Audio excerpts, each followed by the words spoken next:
डिडवाना कुचामन जिले को बन चुका है, लेकिन जिला बनने के बाद में यहाँ की व्यवस्थाओं में किसी तरह का कोई बदलाव नज़र नहीं आ रहा। जब से जिला बना है तब से लेकर अब तक व्यवस्थाएं और ज़्यादा बिगड़ी हैं, ना कि सुधरी हैं। जिला मुख्यालय की बात करें तो यहाँ पर दर्जनों ऐसे निर्माण कार्य चल रहे हैं जो बिना नगर परिषद के निर्माण स्वीकृति के कार्य हो रहे हैं। इन कार्यों में कई कार्य इस प्रकार के हैं जहाँ पर 2-2, 3-3 फीट तक नाले के ऊपर भी सीढ़ियाँ बनाई जा चुकी हैं। लेकिन रहमान गेट से लगाकर रेलवे स्टेशन तक, लाडनू रोड से लगाकर नागौर रोड तक और शहर के चारों ओर ऐसे कई निर्माण हैं जो बिना निर्माण स्वीकृति के चल रहे हैं। ज़्यादातर निर्माण सभी कॉम्प्लेक्सों के चल रहे हैं, लेकिन किसी पर भी नगर परिषद की कोई कार्रवाई नहीं है। पूर्व में भी नगर परिषद के नोटिस देकर इतिश्री कर ली और अब भी नगर परिषद नोटिस देकर इतिश्री कर रही है, लेकिन किसी भी कॉम्प्लेक्स धारकों से ना तो फायर की एनओसी पूछी जाती है और ना ही उनके पास है या नहीं है कि पार्किंग की व्यवस्था पूछी जाती है कि उनके पास है या नहीं है, और ना ही निर्माण स्वीकृति पूछी जाती है, जिसके चलते भूमाफियाओं के हौसले बुलंद हैं और धड़ल्ले से पूरे शहर में बिना निर्माण स्वीकृति के अनेकों कार्य चल रहे हैं जिनकी सुध लेने वाला कोई नहीं है। अगर कभी कोई बिना निर्माण स्वीकृति के चल रहे इन कार्यों से कोई हादसा होता है तो इसका जिम्मेदार कौन होगा? लेकिन ये नगर परिषद सिर्फ अपनी खानापूर्ति कर रही है, बार बार नोटिस देती है और नोटिस देकर खानापूर्ति कर लेती है, लेकिन किसी पर भी कोई कार्रवाई नहीं करती है। इतना ही नहीं, पूर्व में नगर परिषद के द्वारा जिन कार्यों को सीज किया गया है जो बिना निर्माण स्वीकृति के चल रहे थे, अब वह कार्य बिना स्वीकृति के पूर्ण भी हो चुके हैं। जो सीज हो चुके कार्य हैं बिना निर्माण स्वीकृति के निर्माण को लेकर और पूर्व में जो सीज किए गए हैं उनको लेकर नगर परिषद आयुक्त देवीलाल बोचलिया ने कहा कि नगर परिषद का जो अवैध निर्माण और अवैध अतिक्रमण है उसके लिए प्रकोष्ठ रखा है। उसके प्रभारी और विभिन्न अधिकारियों को इसमें नियुक्त किया गया है। वह समय समय पर हमें फील्ड विजिट के दौरान जो अवैध निर्माण पाए जाते हैं व आमजन जनप्रतिनिधियों द्वारा जो शिकायत पत्र होती है उससे हम कार्रवाई करते हैं। आज भी 7 शिकायतें अवैध निर्माण को लेकर आई हैं जिनको नोटिस दिया जा रहा है। जो स्वामित्व है या पूर्व में कोई निर्माण स्वीकृति ली है, इस पर नगर पालिका एक्ट के तहत नोटिस जारी कर उनसे सूचना मांगी गई है। कुछ पूर्व में भी नोटिस जारी किए गए हैं, उनकी भी प्रक्रिया चल रही है, उन पर भी निरंतर कार्रवाई की जाएगी। सड़क रोककर बिना निर्माण स्वीकृति के बिना कार्य करने को लेकर नगर परिषद ने कहा कि अगर ऐसी स्थिति आती है तो हमारी टीम 24 घंटे फील्ड में रहती है। विशेषकर सफाई शाखा के कर्मचारी, अगर कोई हमें इस तरह की सूचना मिलती है कि छुट्टी के अवसर पर या किसी गलत नियत से कार्य करवाया जा रहा है, उस पर तुरंत कार्रवाई की जा रही है। जिस मामले की हमने जानकारी दी है उसकी भी हमें जानकारी मिली थी, उसको बंद करवाया है, उसको नोटिस दिया था, अभी उसके पास उत्तर का समय पूरा नहीं हुआ है। ऐसे समय पूरा होगा उस पर कार्रवाई होगी।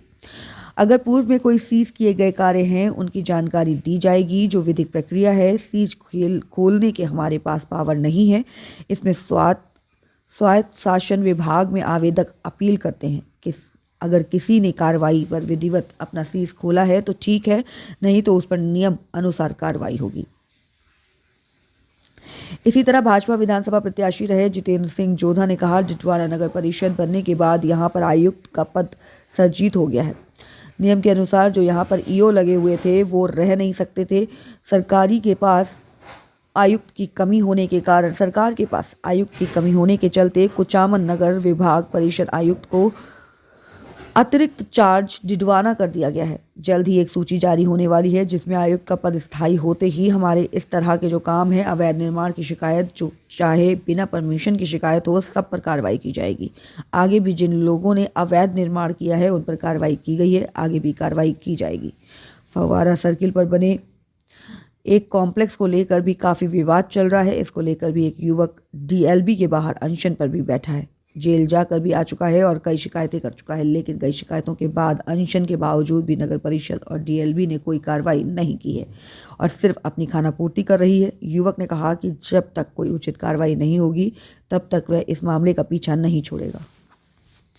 नगर परिषद का जो अवैध निर्माण और अतिक्रमण है उसके लिए एक प्रकोष्ठ बना रखा है। उसके प्रभारी हमारे एएन दिलीप जी हैं और इसमें सीनियर ड्राफ्टमैन और जेएन और सैनिटरी इंस्पेक्टर, ये पूरी टीम लगी हुई है। ये समय समय पर हमें जो भी अवैध निर्माण पाए जाते हैं फील्ड विजिट के दौरान या किसी आमजन या जनप्रतिनिधि द्वारा शिकायत प्राप्त होती है, उस पर हम कार्रवाई करते हैं। आज भी अवैध निर्माण को लेकर 7 के करीबन शिकायतें नेट इंस्पेक्टर ने प्रस्तुत की हैं, जिनको नोटिस जारी किए गए हैं। उनसे उनके स्वामित्व दस्तावेज या निर्माण स्वीकृति कोई पूर्व में ली है तो उस संदर्भ में नगर पालिका एक्ट के तहत नोटिस जारी कर उनसे सूचनाएं मांगी गई हैं। और कुछ पूर्व में भी नोटिस जारी किए गए थे, उनकी भी प्रक्रिया अभी चल रही है, उन पर भी कार्रवाई निरंतर एक्ट के तहत की जाएगी।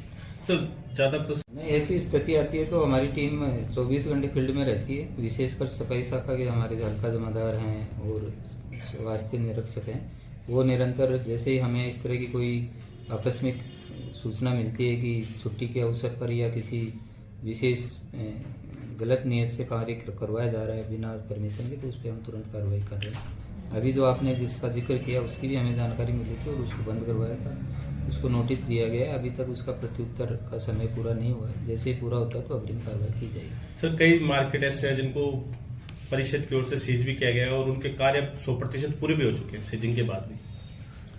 अभी मैंने तो हाल ही में ज्वाइन किया है, अगर पूर्व के वर्षों में अगर कोई सीज की कार्रवाई है तो उनकी जानकारी की जाएगी शाखा प्रभारियों से, और इन पे जो विधिक प्रक्रिया है, क्योंकि सीज की खोलने की हमें पावर नहीं है, इसमें हमारा स्वशासन विभाग के यहीं आवेदक अपील करता है।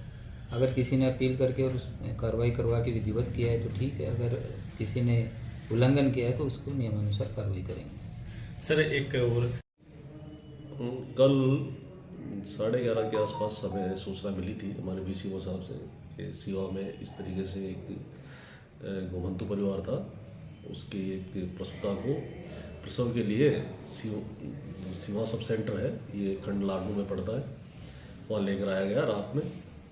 तो वहाँ जो ANM पदस्थापित है वो किसी नज़दीक के किसी घर में सोने के लिए गई हुई थी। उन लोगों ने पता करके उसको बुलवाने की वहाँ गए, लेकिन वो वहाँ आई नहीं। उसके बाद में थोड़ी देर में प्रसूता ने एक बच्चे को जन्म दिया। उसके बाद वो पुणे वहाँ गए और उन्होंने उसमें कोई कार्रवाई नहीं की और किसी तरीके की सर्विसेज उपलब्ध नहीं करवाई। तो ये एक गंभीर लापरवाही का मामला था। इसमें तुरंत संज्ञान लेते हुए जिला कलेक्टर महोदय के निर्देशानुसार और उनके अनुमोदन के पश्चात जो महिला स्वास्थ्य कार्यकर्ता थी परमजीत कौर, उनको निलंबित किया गया है।